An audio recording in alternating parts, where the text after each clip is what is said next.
사도신경으로 우리의 신앙을 고백하도록 하겠습니다. 전능하사 천지를 만드신 하나님 아버지를 내가 믿사오며 그 외아들 우리 주 예수 그리스도를 믿사오니 이는 성령으로 잉태하사 동정녀 마리아에게 나시고 본디오 빌라도에게 고난을 받으사 십자가에 못 박혀 죽으시고 장사한 지 사흘 만에 죽은 자 가운데서 다시 살아나시며 하늘에 오르사 전능하신 하나님 우편에 앉아 계시다가 저리로서 산자와 죽은 자를 심판하러 오시리라. 성령을 믿사오며 거룩한 공회와 성도가 서로 교통하는 곳과 죄를 사하여 주시는 곳과 몸이 다시 사는 곳과 영원히 사는 것을 믿사옵나이다. 아멘. 하나님, 오늘도 영상이지만 같이 예배를 드릴 수 있게 해주셔서 감사합니다. 속히 코로나가 종식되어 교회에서 예배를 드릴 수 있게 도와주세요.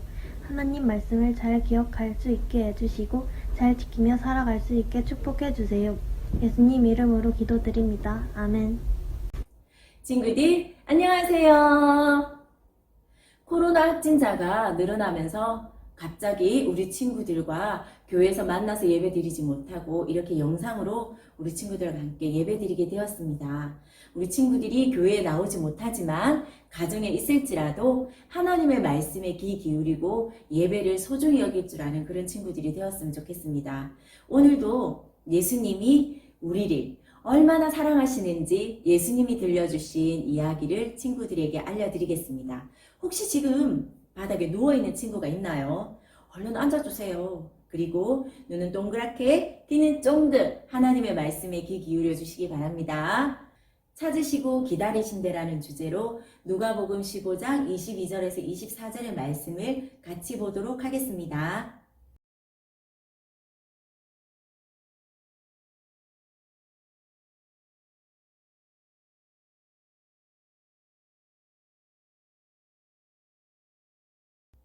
예수님께서 하나님의 말씀을 전하기 시작하자 제자들뿐만 아니라 많은 사람들이 하나님 나라의 이야기를 듣기 위해서 모여들기 시작했습니다. 요즘처럼 이런 영상도 없고 전화도 없기 때문에 예수님이 있는 곳에 많은 사람들이 말씀을 듣기 위해 모이는 거죠. 예수님의 소식을 듣고 세리와 죄인들도 말씀을 들으려고 예수님 가까이에 나왔어요. 그때는 세리들이 백성의 세금을 걷어서 일부는 로마 정부에 상납하고 나머지는 자신이 가졌기 때문에 사람들이 아주 싫어했답니다. 이런 세리들을 죄인으로 취급했고 특히 자신들은 의롭다고 생각하는 바리새인과 서기관들은 그들을 무시하고 멸시했습니다. 이런 바리새인들과 서기관들에게 예수님은 세 가지의 비유를 통해서 하나님의 그 마음을 알려주십니다. 예쁘나! 예쁘나! 여러분들 제 예쁜이 보셨나요? 아니 제가 하늘 팔고 있는 사이에 우리 예쁜이가 없어졌어요. 한 마리, 두 마리, 세 마리, 나 한 마리. 사랑이, 귀염이, 개똥이 다 있는데 우리 예쁜이가 없어졌어요. 어떡하지? 여러분 우리 예쁜이를 보신다면 꼭 저한테 알려주세요. 동네 사람들 다 모이세요. 저 우리 예쁜이 찾았어요. 그러니까 오늘 저 큰 잔치를 열게요. 꼭 와주세요.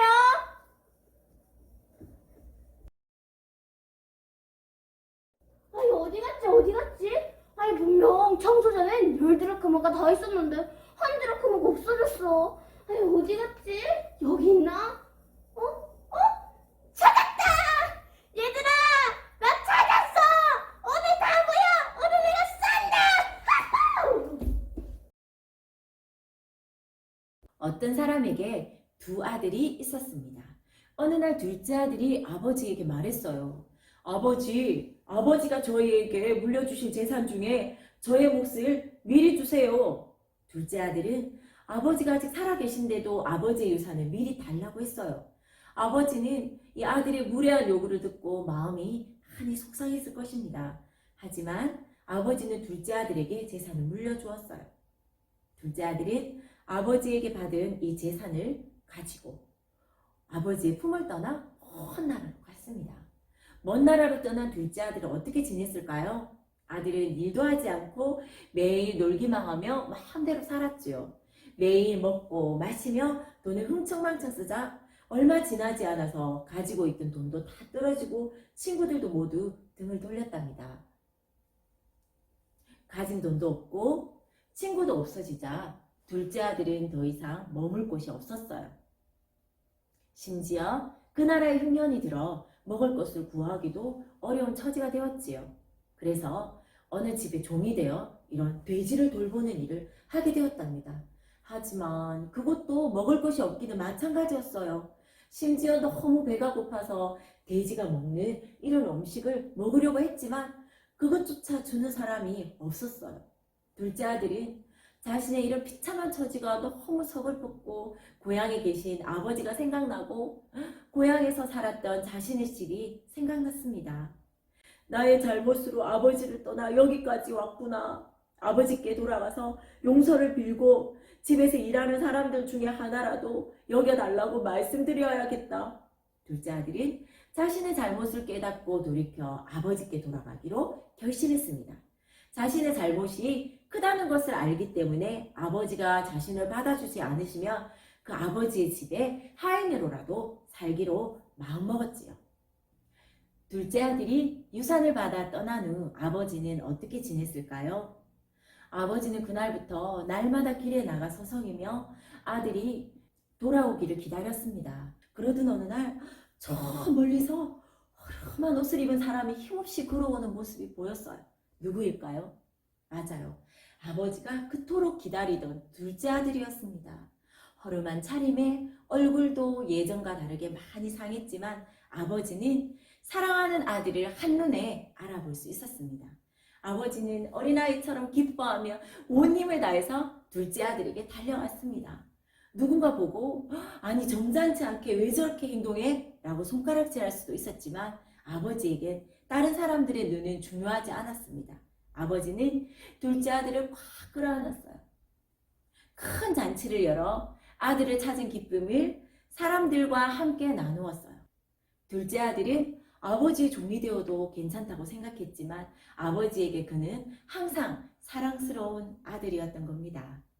떠나간 둘째 아들이 다시 돌아오자 아버지는 잔치를 베풀며 사람들에게 이렇게 말했어요.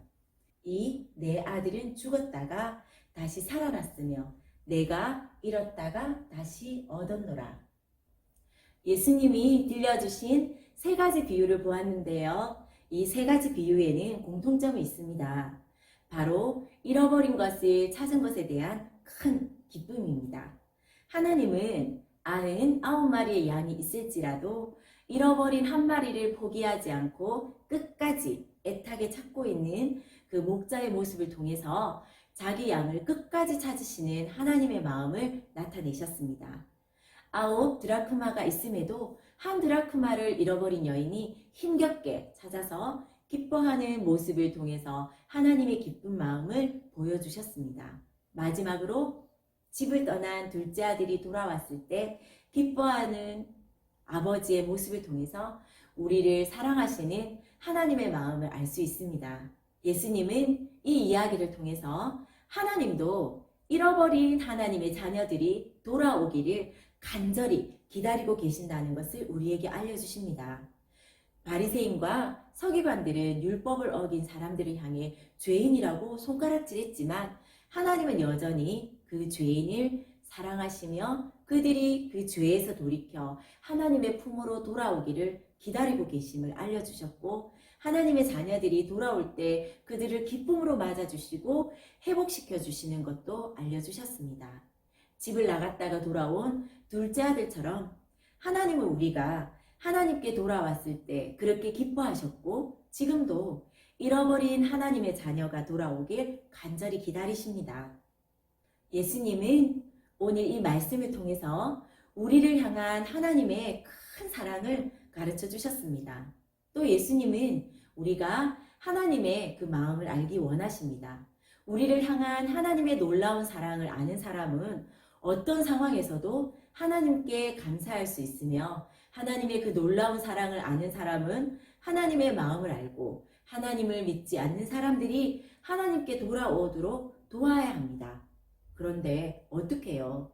먼저 우리의 착한 행실을 통해서 예수님을 나타내고 예수님을 믿어야 천국 갈 수 있다고 말해 주어야 하며 하나님께 돌아갈 수 있도록 우리 모두 기도해 주어야 합니다. 오늘 이 하나님의 말씀을 우리 마음에 새기며 다 함께 큰 소리로 외쳐볼까요? 찾으시고 기다리시고 기뻐하시는 하나님을 알라. 한 번 더 해보겠습니다. 찾으시고 기다리시고 기뻐하시는 하나님을 알라. 이 말씀을 자기 자신에게 그리고 아직 하나님을 알지 못하는 많은 사람들에게 선포하며 사는 하나님의 멋진 자녀가 되기를 축복합니다. 기도하겠습니다. 하나님께서 우리를 지금도 너무나 사랑하셔서 우리를 찾으시고 우리를 기다리시고 우리를 기뻐하신다는 그 사실을 잊지 않도록 축복해 주세요. 또한 나뿐만 아니라 우리 주변에 하나님을 믿지 못하고 하나님을 떠나 살고 있는 사람들이 있다면, 우리 그런 가족이 있다면, 그런 친구가 있다면 그들에게 우리의 착한 행실을 통해서 예수 그리스도를 나타내기를 원하옵고, 또 예수님을 믿으라고 입으로 선포할 줄 아는, 또 그 친구들을 위해서, 가족을 위해서 기도할 줄 아는 그런 하나님의 멋진 백성이 될 수 있도록 축복해 주세요. 감사드리며 예수님 이름으로 기도드렸습니다. 아멘. 주기도문 하도록 하겠습니다. 하늘에 계신 우리 아버지여, 이름이 거룩히 여김을 받으시오며 나라의 임하옵시며 뜻이 하늘에서 이룬 것 같이 땅에서도 이루어지이다. 오늘날 우리에게 일용할 양식을 주옵시고 우리가 우리에게 죄 지은 자를 사하여 준 것 같이 우리 죄를 사하여 주옵시고 우리를 시험에 들게 하지 마옵시고 다만 악에서 구하옵소서. 대개 나라와 권세와 영광이 아버지께 영원히 있사옵나이다. 아멘.